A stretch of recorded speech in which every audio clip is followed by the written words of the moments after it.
Swear.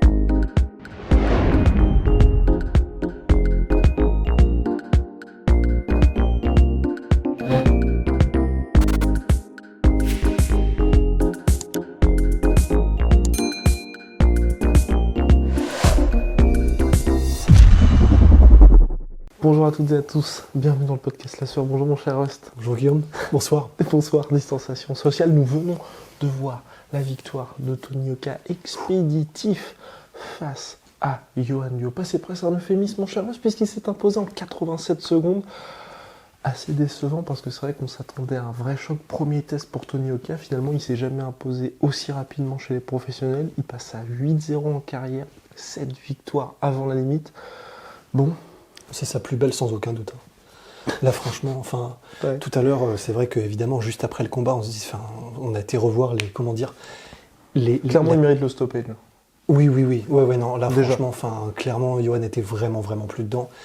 Et en gros, on a été revoir les combats en carrière de Yohan. Donc il n'a jamais été stoppé aussi vite. Et il a quand même affronté les Wilder, les Povetkin, les Jarrell Miller.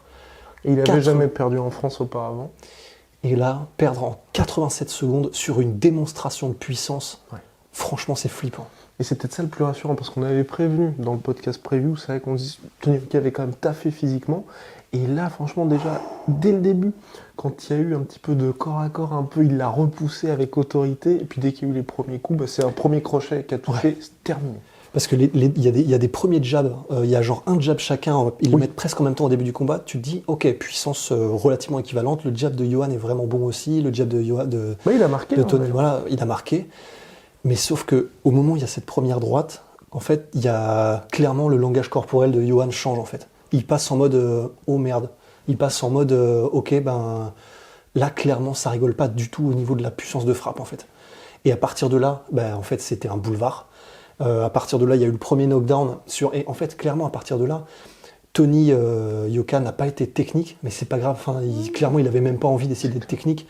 Là, il a vu. Il cadrait juste. Ouais, il a senti un peu l'odeur du sang. Il s'est dit, maintenant, je vais montrer en fait. Je vais montrer à la boxe mondiale qui c'est Tony Yoka. Là, on peut plus rien dire en fait. C'est-à-dire que évidemment, on peut dire c'était pas technique, mais il y a pas besoin. Dans une situation comme celle-là, il faut juste finir le combat. Et mettre des énormes parpaings cerceaux de l'espace comme ça, qui mettent KO un mec comme Yohan Duopa en 87 secondes, c'est hallucinant. C'est fou. Même si bien sûr 39 ans, etc., ça reste quand même Yohan Duopa, quoi. Et surtout que si vous avez regardé le combat, le langage corporel de Yohan Duopa, juste avant le combat, il venait clairement pour la gagne avec un regard.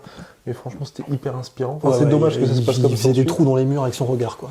Et puis voilà, c'est juste qu'il s'est pris un énorme crochet, comme vous l'avez sûrement vu, Anthony Joshua contre Andy Ruiz, où c'est une fois que vous êtes complètement, pas à l'ouest, mais complètement désarçonné finalement, c'est très très dur de revenir.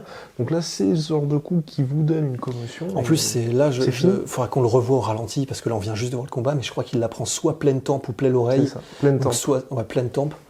Là, clairement, au niveau de l'équilibre, au niveau tu le traînes tout le combat, parce que voilà, et même si ça avait duré ensuite, imaginons que le combat ne s'arrête pas là, ça aurait été un deuxième round encore, même une fin de premier round terrible pour lui. Ouais. Donc bon, voilà, c'est juste, il s'est pris un très très bon coup. Il s'est pris et une série de coups en plus. Oui, parce et puis que ensuite, une fois que Tony a senti que... les uppercuts, oui, c'est vrai qu'on n'a pas parlé, les uppercuts. Oui, parce qu'en plus, alors donc ça, il y a le premier... Donc, échange de jab, un premier énorme crochet qui touche parfaitement Yohan. On va dire le crochet, c'est le début de la fin. C'est le début de la fin.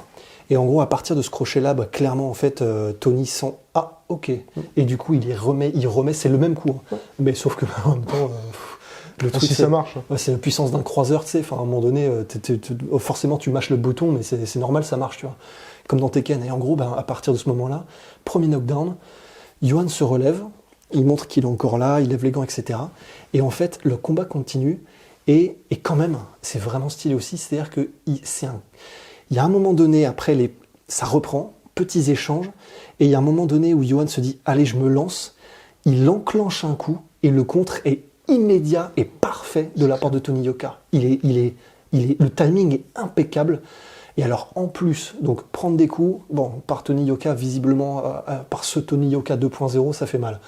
Prendre des coups en plus en contre, c'est toujours pire. Et alors là, à partir de là, c'était rebelote en fait. Game over. Rebelote, et comme tu disais, jusqu'à un uppercut. Il est venu la racler le centre de Dernier la coup de terre, il est marteau sur le remonté. cercueil. C'est ça. Ouais, c'est ça. Oui, C'est ça. Dernier coup de marteau sur le dernier clou dans le cercueil. Clou dans le cercueil. Et du coup, ça marche marteau aussi. sur le cercueil, oui, ça marche aussi. Dernier coup de marteau, Dernier marteau dans la sur- tombe. Bref. Oui, c'est étonnant. Enfin bref, Mais- tout ça pour dire que c'était le point final, voilà, de cette magnifique performance pour Tony Oka. Bon, bah voilà, au suivant. Là, je suis un petit peu surpris. Je pense, à mon avis, c'est dû au Covid. Donc, Tony Oka qui a signé chez Top Rank. Donc, c'est vrai qu'on pouvait s'attendre à des. Il devait à la base faire son premier combat en mars à New York. Bien évidemment, Covid, confinement, vous connaissez la musique. Là, ça devrait être encore en France pour son prochain combat face à Raphaël Tronchet. Raphaël Tronchet que Tony Oka devait affronter l'année dernière. On l'a vu en interview d'ailleurs, Raphaël Tronchet et Tony Oka d'ailleurs. Et c'est vrai que là, je suis pour ma part un peu déçu. Donc, Tronchet est venu sur le ring. Là, clairement, c'est lancé, hein, on va pas se mentir. Mais c'est vrai qu'aujourd'hui, Raphaël Tronchet n'a plus cette ceinture de champion de France. Il a la ceinture internationale IBO, je crois, mais c'était pour son dernier combat en septembre 2019, donc peut-être qu'il l'a perdu depuis. Il est certes à 13-0, mais bon, il est, je crois, 94e mondial chez les lourds. Il n'y a plus cette ceinture. Je trouve que c'est un peu passé au niveau hype pour faire ce combat maintenant. Et en plus, alors là, on se base vraiment sur du ressenti du combat. Évidemment, c'est parce que Tony Oka sortait d'une démonstration de puissance, donc forcément, alors là, la confiance, elle est... Ouais, bon. Enfin, de toute façon, bon, Tony Oka et confiance, ça va de pair. Mais en plus, sur l'échange qu'il y a eu, je sais pas, il y avait à moitié une fébrilité de Tronchet qui répétait un peu les mêmes choses pendant la durée de l'interview. Après, c'est vrai que pour lui, quand même, sur Canal+, enfin, il avait jamais eu, on va dire, une telle exposition. C'est vrai, mais clairement, il y a eu une sensation de... C'est Yoka qui a les choses en main, en fait. C'est clair. Donc, Mais il a le choix. C'est ça aussi, la bah, différence. c'est ça, c'est lui qui a tous les as dans la manche, c'est lui qui choisit ce qui se passe, c'est le, entre guillemets, le show de Tony Oka. Et on adore Raphaël Tronchet, C'est clair. mais c'est clairement le show de Tony Oka, en fait. Bah, Tony Oka, s'il affronte pas Raphaël Tronchet, il y a un autre mec, il est main event, il est sur Canal+. Tronchet, s'il n'y a pas Tony Oka, c'est très dur ce que je vais dire et brutal, mais c'est même pas sûr qu'il ait un diffuseur. Donc c'est vrai que c'est là aussi c'est différent.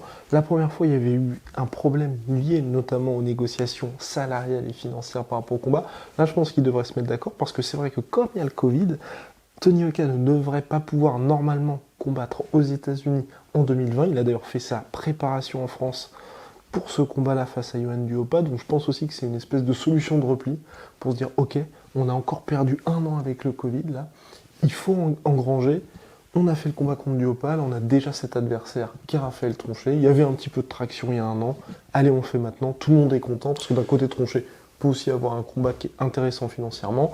Yoka, bah, mine de rien, les gens sont contents en France. Ouais. Voilà.